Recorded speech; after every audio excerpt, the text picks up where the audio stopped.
Mga kabayan, ibinunyag ni Banban Tarlac Acting Mayor Leonardo Anunciacion na hindi pa nakakaalis ng bansa at nagtatago pa rin si suspended Mayor Alice Goo. Pero hinimok ng opisyal si Goo na lumantad na ito para harapin ang usapin sa iligal na puguhab. Ayon kay Anunciacion, huling nakausap niya si Goo noong unang humarap siya sa Senado at hindi na ito naulit. At ang huling mensahe daw sa kanya ni Alice Goo, ikaw na ang acting mayor ngayon at pagbutihin mo ang ating trabaho. Akin nalalaman, hindi ko alam kung nasaan ngayon ang aming mayor. 1 month and a half, last kong na kausap. Pero hanggang ngayon, wala na akong alam kung nasaan siya. Nasa sa kanya yun eh. Pupunta siya o hindi kasi wala akong control doon. I'm not, wala akong control. I'm not being control that yung kanyang decision. Inamin din ni Anunciacion na wala siyang alam sa illegal na pogo sa Bamban dahil ang nag-approve nito ay si Mayor Alice Goo at kung sakali man ayaw na niyang maulit muli na magkaroon pa ng pogo sa kanilang probinsya. I'm not the chief executive kasi ang nakakaalam dyan si Mayor Alice Goo. Kasi kaya hindi kami pabor sa pogo, sabi nila nagkaroon ng illegal activities. So paano naman ang bayan ng Bamban, kawawa naman ang bayan ng Bamban, naging superstar sa buong mundo, napakaliit na bayan. Sa kaugnay na balita, ipinakita kahapon ng Senado ang magiging kulungan ni suspended Mayor Alice Goo at kanyang pamilya. Ang naturang kulungan ay nasa loob ng compound ng Senado. Ayon sa USA, ligtas at magiging komportable sila dito, kaya wala silang dapat ipag-alala. Makikita sa naturang detention cell na may 8 double deck, CR, water dispenser at may air condition pa. Here I can assure her security 24/7. I've done it before. I was commander before, and I assured the people in my area of responsibility that they're safe. This is not kulungan. This is only detention. Eh kung kulungan, ano yan eh, nakarehas yan. Wala namang rehas yan. It's only a detention facility. Nakita ko naman, may aircon nga eh. Yung iba nga, wala nga aircon, comfortable naman sila eh. May toilet ang bath naman dyan, may water. Depende sa ano mo, sa standard mo. Kung hotel type, hindi sa hotel type, but they're comfortable naman. Sabi ni Senate President Chis Escudero, magiging patas lang ang pagkukulungan kay Mayor Goo at kanyang pamilya, kung saan ay dito rin ikinukulong ang mga ordinaryong tao na akusado at dumadaan sa investigasyon ng Senado. This is not a penalty. This is not a punishment for the commission of any crime. Itong pagdetena sa kanya ay para tiyakin lamang na siya ay mag-a-attend ng pagdinig ng Senado. So para sa akin, kung ano ang detention facility natin para sa isang ordinaryo akusado, dapat applicable yan sa mayor, governor o sino mang opisyal. Kung aayusin namin, maayos yan para sa lahat, hindi lamang dahil mayor siya. Sabi pa ni Escudero, pag-aaralan daw nila kung pwedeng magdala ng gadget at cellphone sina Alice Goo. Nakasaad kasi sa batas ng Senado na bawal ang cellphone sa mga akusadong nakakulong. Pero sa kaso ni Mayor Goo, dahil hindi naman daw siya drug lord, kaya pag-aaralan pa daw nila ito. Wala ako nakikitang dahilan kung bakit hindi. Hindi naman mga drug lord to na pwede nilang pagpatuloy yung kanilang operasyon sa loob ng detention. Pangalawa, wala naman ako nakikitang delikadong kaganapan na magdetect sila na mapuga sila mula sa detention facility. So, pinapa-review ko. Tingnan natin. May payo naman si Senator Gatchalian kay Mayor Alice Goo na mag-surrender na siya sa batas dahil buong government agencies ay nakabantay sa kanya. Ayon pa sa senador, magiging mahirap kay Goo ang kanyang sitwasyon na nagtatago dahil hindi magiging normal ang kanyang buhay. Ako ay ang payo ko sa kanya mag-surrender na lang siya dahil yung buong ahensya ng gobyerno ay hinahanap na siya ngayon. Hindi lang naman Senado kundi ang PNP ay kasama na sa paghahanap sa kanya. At hindi magiging normal yung pang-araw-araw niyang pamumuhay. Hindi siya makakapunta sa mall. Hindi siya makakakain sa labas. Hindi siya makakabisita sa kanyang mga kaibigan o kamag-anak dahil huhulihin at huhulihin siya. At mas maganda pa na mag-surrender siya para maipagpatuloy na yung pagdinig at malaman na yung katotohanan. Samantala, may ibinunyag naman si Senator Sherwin Gatchalian na may natanggap siyang impormasyon mula sa isang vlogger na di umano ay may mga taong binayaran si Alice Go para ipaligpit siya at iba pang mga senador. Meron kasing nagpadala sa amin na link at merong isang vlogger na nagsabi na merong nagbigay ng pera o merong reward na ibinigay si Alice Go kung mapapatay nga kami, no? Kami yung isa sa mga investigasyon tungkol sa kanya at sa mga Pogo Hub. At itong report ng isang vlogger, dinocument namin at ipinadala namin sa kapulisan para maging official, no? Maimbestigahan rin ng kapulisan natin at pinadala rin namin dito sa Senado sa aming security office. Pagbubunyag pa ni Gatchalian na hindi nila binabaliwala ang impormasyon na ito dahil ayon sa mga nakausap niya nga intelligence agencies kung saan ay sinabi nila na delikado ang mga galamay ni Alice Go dahil isa itong miyembro ng triad at mga sindikato na sanay gumawa ng mga illegal na aktibidad. Kasi marami rin kami nakakausap ng mga intelligence agencies at sinabi nga na yung mga nasa likod nitong Pogo Hub, mga triads, no, at sindikato. Hindi mga maliliit na magnanakaw o mga akyat bahay. Ito yung organized, well-funded, may pera sila at ginagawa nila itong mga krimen hindi lang dito sa atin kung hindi sa ibang bansa at may connection rin sila. Kaya sabi sa amin rin ng aming mga nakakausap kong mga expert sa security, mag-ingat na dahil nga sa mga taong nasa likod nitong operation ng Pogo. Ano ang masasabi mo dito, kabayan? Naniniwala ba kayo sa mga impormasyon na may binayaran si Mayor Alice Go ng malaking halaga para ipaligpit si Senator Gatchalian at iba pang mga senador? Sama-sama nating panoorin ang buong video at pakicomment nyo po ang inyong mga reaksyon at sariling opinyon. Pero bago yan, muli po ako nag-iimbita sa mga hindi pa po nakasubscribe sa ating channel na Kabayan News PH, pakipindot po ang subscribe button at pakiclick na rin ang notification bell para lagi kayong updated sa mga bagong upload natin na legit at napapanahong balita. Maraming pong salamat. Ako nga ho kanina, Senator Win, sabi din ng aking partner na si Karen, kayo bilang senador, bilang lingkod bayan, alam naming hindi naman kayo basta-basta nasisindak at kayo'y isa ring matatag at matapang na senador. Pero anong nagbunsod sa inyo? Bakit nagpa-blatter na kayo? Gaano ba katindi? At ano bang mga pagbabanta sa inyong buhay? Actually, Henry, dahil nga natuklasan namin na yung mga nasa likod nitong Pogo, hindi mga pangkaraniwan na mga tao. Sabi sa amin ng mga enforcers, no, yung mga intelligence agencies at yung mga intelligence offices ng ating pamahalaan, na ang mga nasa likod dito sa mga Pogo na ito ay mga sindikato at mga triads. No? Ito yung mga triads, ito yung sindikato na galing sa China na talagang kumbaga pinakatakutan at talagang sila gumagawa ng hindi magaganda. Kumbaga ho sa ating bansa, halang ang kaluluwa. Kung dito sa ating bansa, mga halang ang kaluluwa, parang ganoon ho. Oo, kasi kung makikita natin yung mga Pogo na na-raid, itong mga na-raid a few months ago, yung torture chamber, makikita natin ay nakakatakot at karumal-dumal. At yung mga nakukuha namin videos, hindi lang namin pinapakita dahil talagang grabe. Talagang torture at pananakit at talagang kakaiba yung ginagawa nitong grupong ito.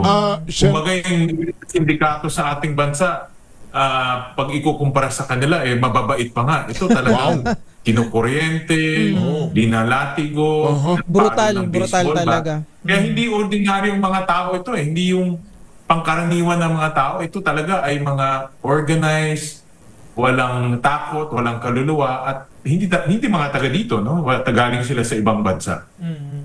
Okay. Senator Win, meron kayong formal na letter po na isinumite sa pulisya involving itong mga threats po na inyong natatanggap dated July 4. Can you tell us about this? Ano po ba can you share with us kung ano bang klaseng mga threats yung inyong natatanggap? At paano nyo po nakita na ito po ay related po sa isinasagawa nyo pong investigasyon ukol po sa POGO, sa illegal na POGO operation sa bansa? Meron kasing nagpadala sa amin na link at merong isang vlogger na nagsabi na merong nagbigay ng pera o merong reward na ibinigay si Alice Go kung mapapatay nga kami, no? Wow. Sino pong kami, Senator? Kami yung isa sa mga investigasyon tungkol sa kanya at sa mga Pogo Hub. At itong report ng isang vlogger, dinocument namin at ipinadala namin sa kapulisan para maging official, no? At maimbestigahan rin ng kapulisan natin at pinadala rin namin dito sa Senado sa aming security office para maging official siya at maimbestigahan rin at tingnan kung may katotohanan o hindi. Ganun pa man ay ginawa namin official para kung may mangyari man, at least official siya, no? At inireport namin. So, ngayon, kasi marami rin kami nakakausap ng mga intelligence agencies at sinabi nga na yung mga nasa likod nitong Pogo Hub, mga triads, no? At sindikato. Hindi mga maliliit na magnanakaw o mga akyat bahay. Ito yung organized, well-funded, may pera sila. At ginagawa nila itong mga krimen hindi lang dito sa atin kung hindi sa ibang bansa. At may connection rin sila. Kaya sabi sa amin rin ng aming mga nakakausap kong mga experts sa security, mag-ingat na dahil nga sa mga taong nasa likod nitong operation ng Pogo. Senator Win, can I just go back to yung sa sinabi mo nung unang part na kami, nabanggit nyo, kayo lang po ba ang nakatanggap ng threats o merong iba pa pong mga mambabatas, maiba pa pong mga personalidad na kasama po doon sa threats na yon? Ayoko muna banggitin yung pangalan ng iba, no? Dahil hindi ko naman, of course, buhay nila yon, no? Opo. Pero may mga ibang mga pagbatas na binanggit itong vlogger na ito.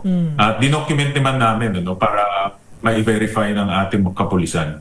Okay, pero that vlogger, Senator Win, baka pwede namang sabihin siguro ng mga nakakakilala sa inyo at iba pang maalam sa seguridad. Bakit naman si Senator Sherwin naniniwala agad sa vlogger? With all due respect, that vlogger is talagang may credibility po ba? Hindi ko siya kilala, to be honest about it. Gusto ko lang i-document, no? At ayaw ko rin ibaliwala yung mga ganito. Hindi ko naman dahil nga yung timing ng hearing na isinasagawa namin, yung timing rin ng mga taong nasa likod nito at para maging on record kasi kung may mangyari man, at least on record to na inireport natin.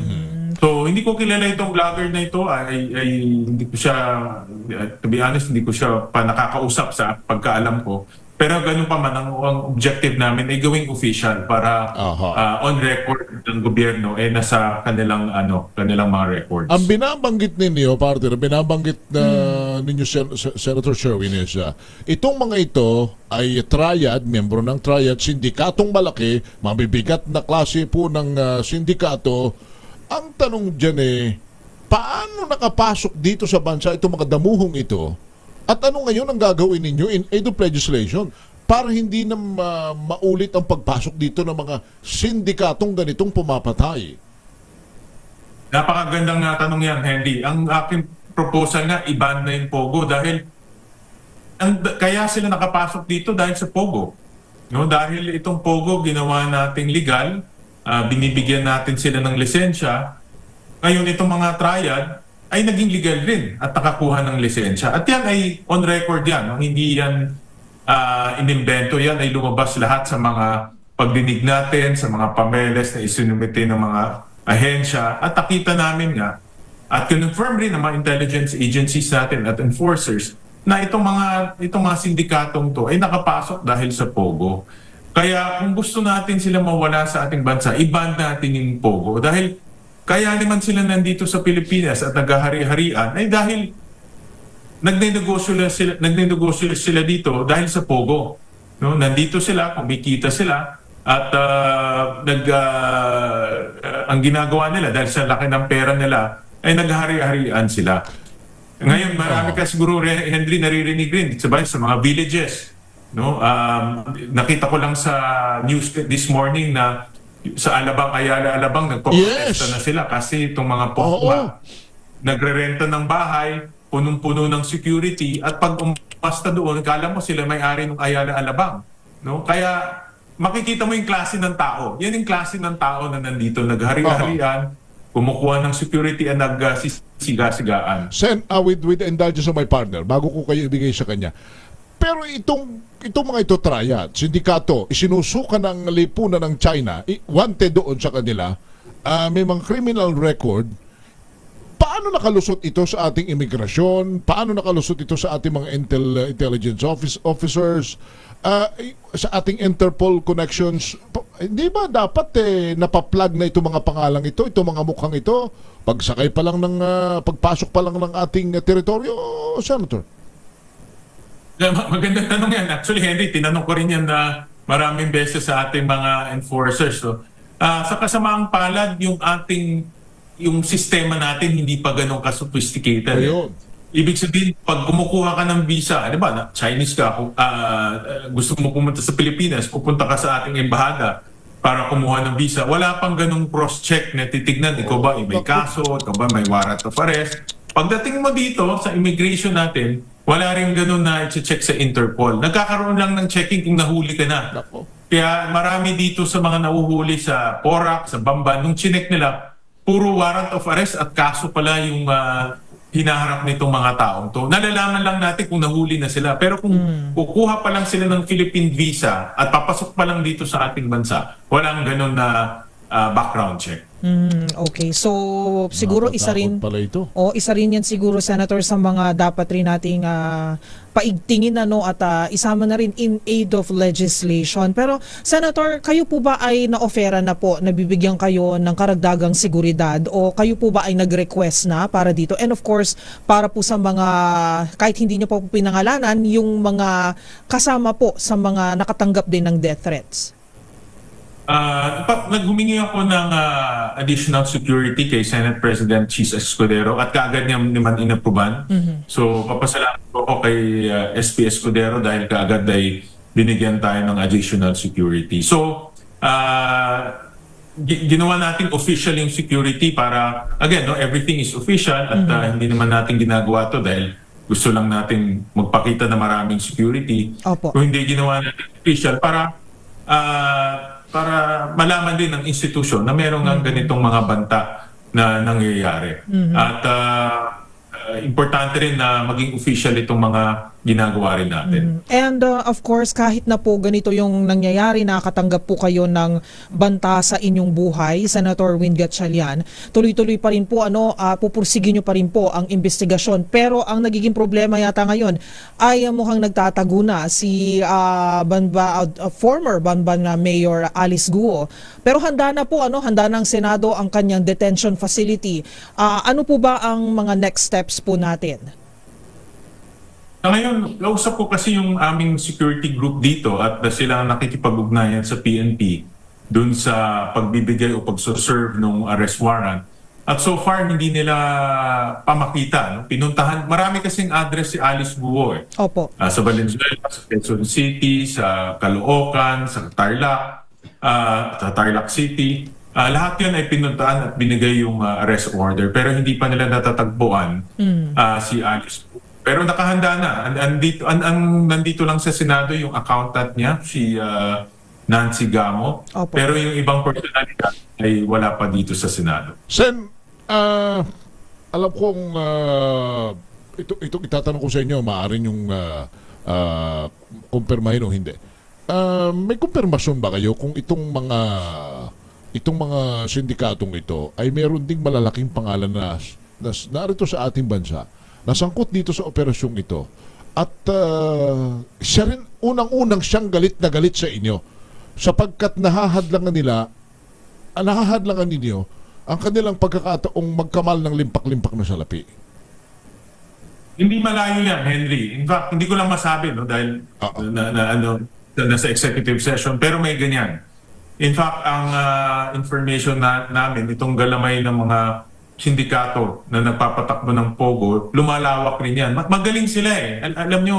Alam nila yung sistema natin, alam nila paano gumamit ng pera, alam nila sino kakausapin.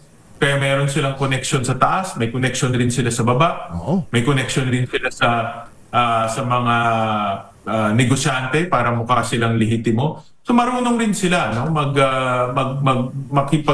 marunong din sila mag-integrate o assimilate sa atin. Marunong sila, hindi sila mga bobong tao na pumunta lang dito at magpapatayo ng Pogo Hub. Alam nila yung ginagawa nila. Kaya itong grupong to malalim, hindi to ordinaryong mga tao na kaya natin patalsikin din. Alam nila kung paano makaiwas sa paghuhuli o paano makaiwas sa batas natin. In other words, kaya ng kanilang pera at sinasabi ninyo na meron na rin silang na-establish na connection sa itaas at sa ibaba. Ibig sabihin ba niyan sa ehekutibo, sa legislatura, at baka wag naman sanang sa hudikatura, sa AFP at PNP? Baka meron na ho sila mga asset din dyan? Hindi ko na masasabi yung kung ano particularly, pero ganun na nga yun, na alam nila kailangan nila ng connection eh. Tingnan natin si Banban. Ang halaga nitong Banban Pogo Hub, 6.6 billion pesos. Wow. Hindi naman ka magbubuhos ng pera dito para magpatayo ng isang Pogo Hub kung alam mo wala kang connection. Kailangan mo rin ng protection. So, natuklasan namin na talagang namumuhunan din sila, nag-i-invest rin sila sa mga connection nila. At ito nga sa Bamba, na nangyari dito, hindi lang sila nag-invest, nagpatakbo pa sila ng kandidato. No? At nanalo naman, no? Si Alice Go nanalo naman bilang mayor. Kaya itong grupong to, marunong rin silang mamuhunan at marunong rin silang mag-alaga kung sinong dapat alagaan para kung yung panahon ay dumating na sila ay magigipit, alam nila kung sino yung mga tatawagan. Okay, pero so Senator, napakalalim na po, no, when you paint that picture, parang napakalaking hamon na po talaga. Pero sa tingin nyo po ba ang pag-total ban sa Pogo ay magiging solusyon? Ano po ba sa tingin ninyo ang dapat nating tutukan, dapat nating gawin? Kanina nga nagkaroon kami ng pagdinig dito sa isang panukala para i-ban na ang Pogo. At lahat, halos 90% ng mga resource persons namin doon, from PNP to PAOK to DOF to NEDA, lahat sila gusto i-ban na. Dahil alam nila na lumalaki at nagiging mas malalim na problema ito para sa ating bansa. Sabi nga ng DOF, kahit na meron silang kita, hindi mo pwedeng ipagpalit yung social cost, yung krimen, yung katahimikan natin. Baliwala yan doon sa kita na nakukuha natin. Kaya isa na lang tao ang pwede magdesisyon nito, ang ating Pangulo. Pag sinabi ng ating Pangulo, tigil to, bukas tigil to. At yun ang panawagan. Hindi lang kami dito sa Senado, kung hindi yung kanyang mga kasamahan sa ehekutibo. Sen, kung hindi nyo ginagawa ang inyong trabaho at hindi nyo natuklasan nito at huminto kayo sa gitna ng inyong pag-iimbestiga, ano sa tingin ninyo pwedeng mangyari sa bansa sa paglipanan nito mga illegal na pogong ito? Alam mo, Henry, nakita na rin natin yan sa mga ibang klaseng krimen, no? Tulad ng droga, tulad ng illegal gambling. Alam naman natin na sa likod nitong mga ganitong mga krimen, may mga tao at may mga organized na grupo rin. No? Itong Pogo, hindi iba yan. May grupo na organized. Dito lang nga ay foreigner yung mga grupo, pero sa information namin, nakikisabuatan na rin sila sa mga local na grupo para lumawak yung kanilang network, yung kanilang galamay. At kung hindi natin pipigilin to, lalawak lang yan at mas mahihirapan tayo. At hindi malayo na magpapatakbo rin yan ng mga politiko o at least mamuhunan sa mga politiko para mabigyan sila ng proteksyon.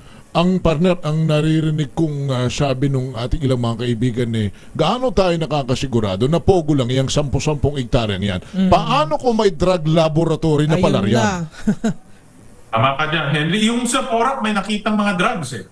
Oh, No, yung sa Porac, no, na may nakita silang mga drugs doon. Kaya hindi malayo. Dahil kung kriminal ka, hindi ka naman limitado sa isang klaseng krimen. Oo. Papasukan mo na rin yung mga krimen. Basta sa kriminal naman, simple lang. Basta kumita ko kahit anong negosyo, pwede. Oo. Sen, last question from my end, partner. Bilang tao, bilang tatay, bilang asawa, kayo ba'y natatakot at magpapatigil ba ng inyong pagtatrabaho laban sa pogo itong mga death threats sa inyo? Hindi ko prinsipyo na huminto at matakot lalo na kung nasa tama tayo Noong pa man, nung mayor pa ako, may mga ganito na rin mga pangyayari yung pagbabanta. Pero para hindi ko prinsipyo na huminto dahil may mga ganyan Ako naniniwala ako na kung tama yung ginagawa mo, nasa likod ang taong bayan. At ang dulo nito makakamit rin natin yung para sa kabutihan ng ating bansa. At saka, Senator, siguro huling katanungan na lang din po, ano po ang inyong gustong ipahatid naman po sa kampo ni dating Banban Mayor Alice Guo na hindi po sumisipot sa mga pagdinig po natin dyan sa Senado? Ano po ang gusto nyong sabihin sa kanya sakaling siya po ay nakikinig ngayon? Ako ang payo ko sa kanya, mag-surrender na lang siya. Dahil yung buong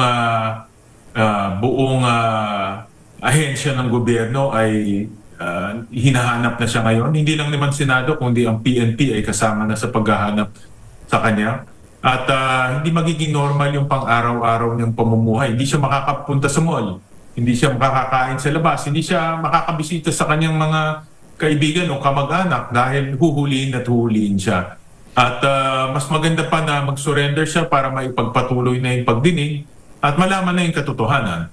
Alright. Sen, mag-iingat po kayo, gabayan kayo ng Panginoon sa inyong pagtatrabaho at paglaban dito sa masamang gawain ito. Maraming salamat po, Senator. Thank you, Karen. Thank you.